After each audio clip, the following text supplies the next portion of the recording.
जमात दुअम मज़मून उर्दू सफ़ा नंबर 10 पहली दुआ।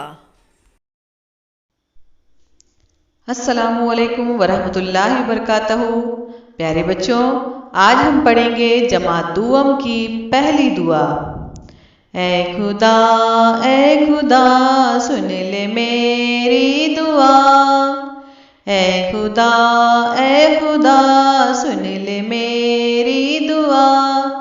कर तू मुझ पर करम, रख तू मेरा भरम। कर तू मुझ पर करम, रख तू मेरा भरम। राह सीधी चलूं, शम्मा बन कर जलूं।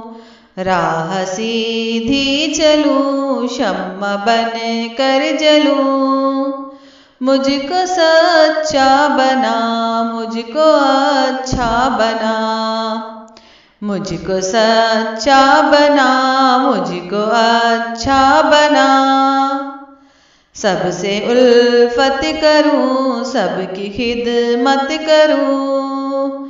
सबसे उल्फत करूं, सबकी खिदमत करूं।